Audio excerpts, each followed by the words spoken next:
Welcome to Public Health on Call, a podcast from the Johns Hopkins Bloomberg School of Public Health, where we bring evidence, experience, and perspective to make sense of today's leading health challenges.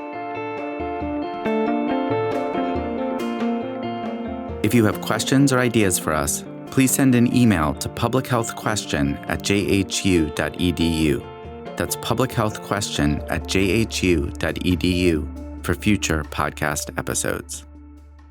Hi, listeners. It's Lindsay Smith Rogers. On July 10th, 2025, there was a mass overdose event in Baltimore City's Penn North neighborhood. Thanks to a swift and coordinated response, the city and various partnering organizations managed to contain the event, and not a single death occurred. Dr. Letitia Dzirasa, Baltimore City's Deputy Mayor of Health and Human Services, and Sara Whaley, Executive Director of Overdose Response, tell me about what happened that day, what they learned from the response, and why, overall, this is a story of hope. Let's listen. Dr. Letitia Dzirasa and Director Sara Whaley, thank you so much for joining us on Public Health on Call. In July, there was a mass overdose event that occurred in Baltimore in the Penn North neighborhood. Dr. Dzirasa, would you tell us a little bit about what happened?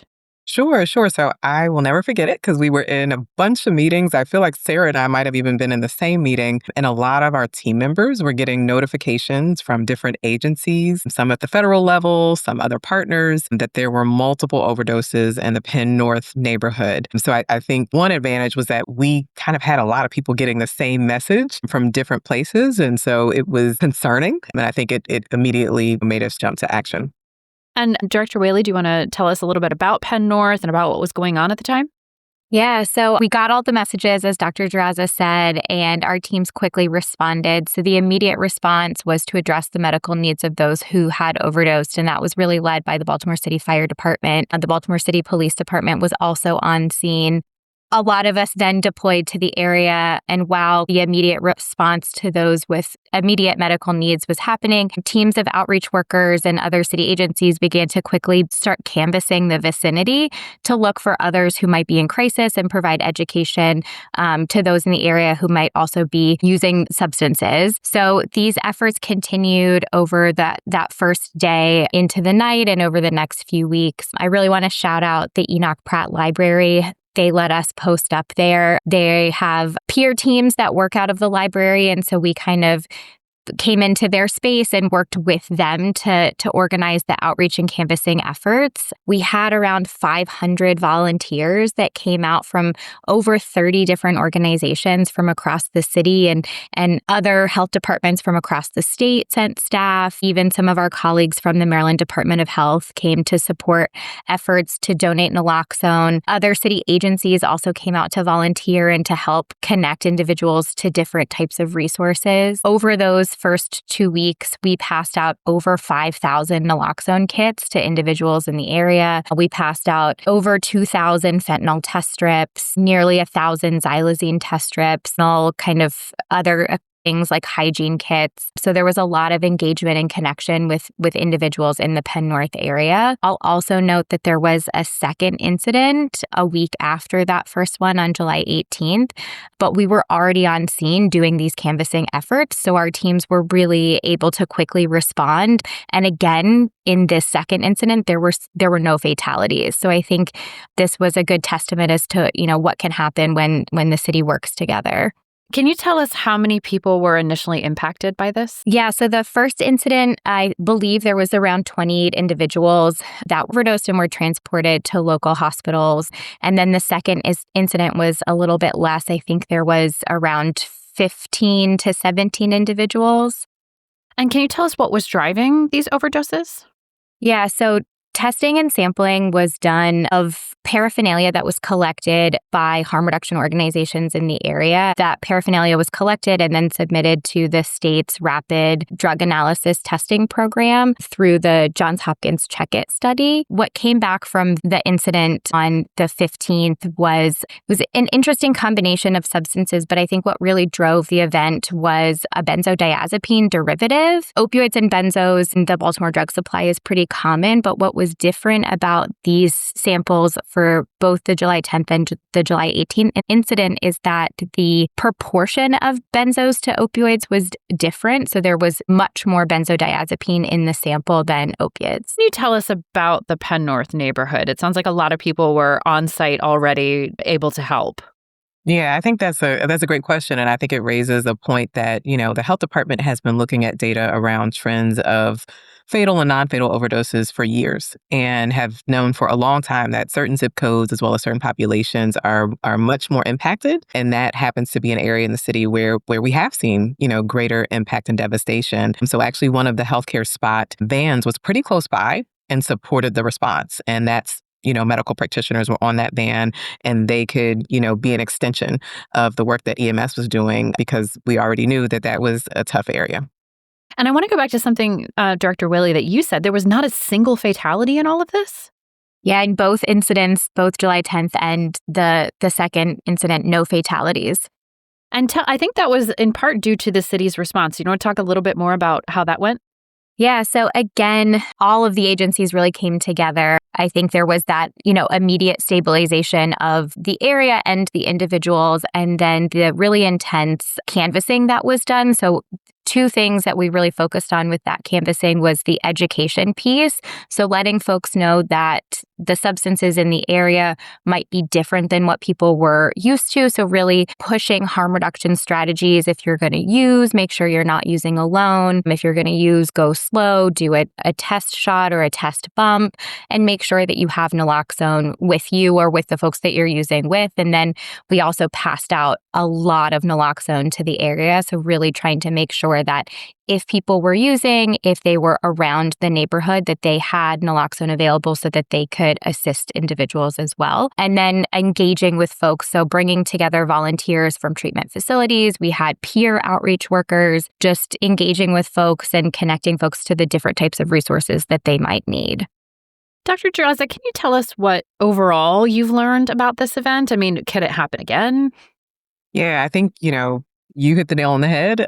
We think it is possible that it could happen again. And though it was unfortunate, there were lots of lessons learned. First, I will absolutely stress timely communication through pre-identified channels. And so I think we saw that. We saw this kind of rapid communication to multiple partners. I would certainly underline the importance of a primary form of communication, but even getting that messaging, I think, to different partners so that we weren't just relying on one team to respond was really important. I think, again, in retrospect, a rapid transition to incident command structure, where you have a lead agency, initially it being EMS or fire as the first responders to, medically stabilize the scene.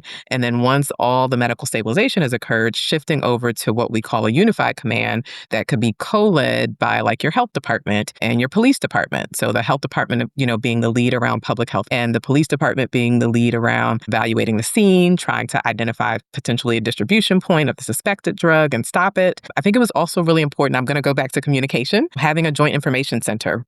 We were bombarded with questions, as you can imagine, and really having a lead on comms to make sure that we were getting out certainly the public health messaging, but we were also, sharing with the public what we were doing. We got a lot of questions around, what is the city doing? I would also say within that unified command structure, identifying a legislative liaison. Lots of questions as well, and lots of offers of support from our local, state, and federal partners. And so really having that central point of contact that can update elected officials, but also field, requests that are coming in to support because it can be overwhelming in a good way. We had lots of asks for help, but also really needed to have kind of that centralized, person or entity directing folks. I think accurate documentation, Director Whaley and team did a great job of, identifying just how much naloxone did we give out. So how much might we need in the case of a future event? Just how many hygiene kits, did we give out? I think really mobilizing those partners very quickly in the aftermath. I think that was so critical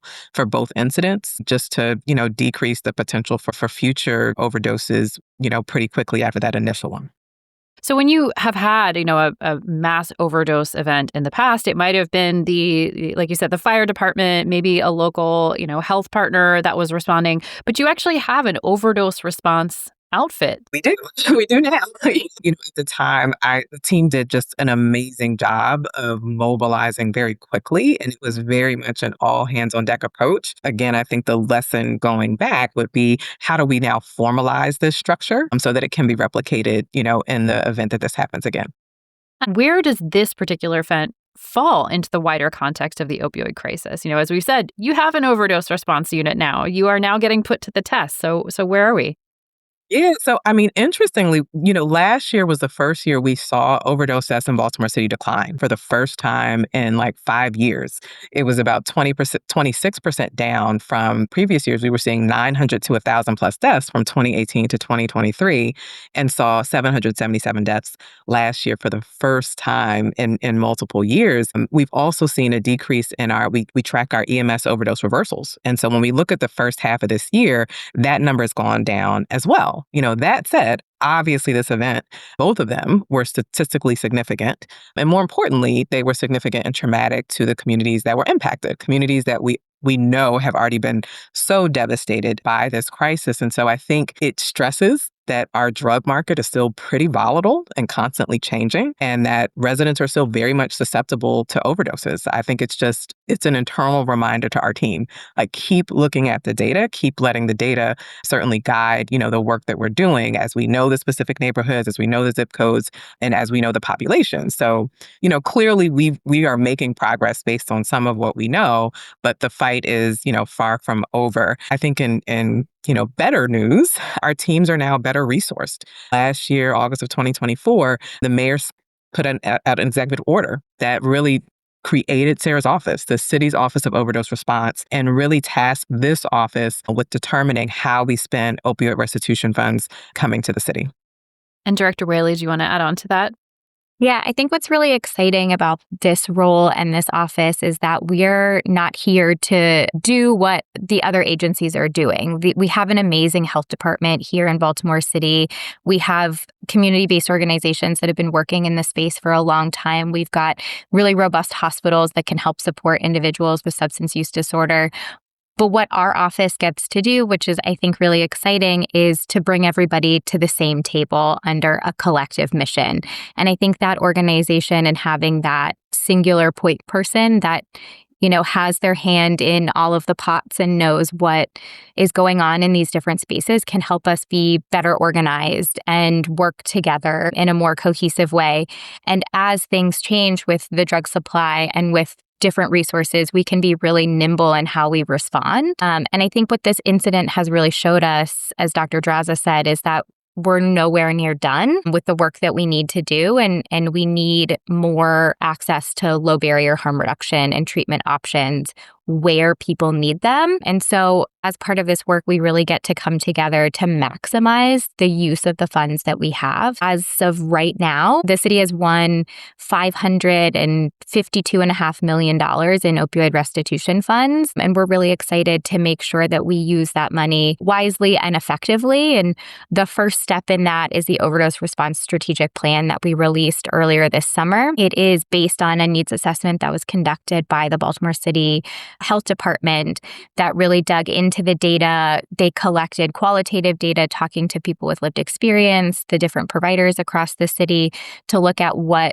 the needs of the city are and how we can put the opioid restitution funds to work in the best place. And over the summer, we conducted a series of listening sessions, so really getting into the communities that have been most impacted, sharing the strategic plan with them, and getting some really great feedback on some edits that we could make to the plan to make it that much better. And our public comment period just closed. And so we're going to be working through those responses over the next month, making updates and edits to the strategic plan, and then releasing our final plan pretty soon. And this plan is really going to act as our roadmap for how we not only spend the funds, but really how we come together as a city to address this crisis collectively.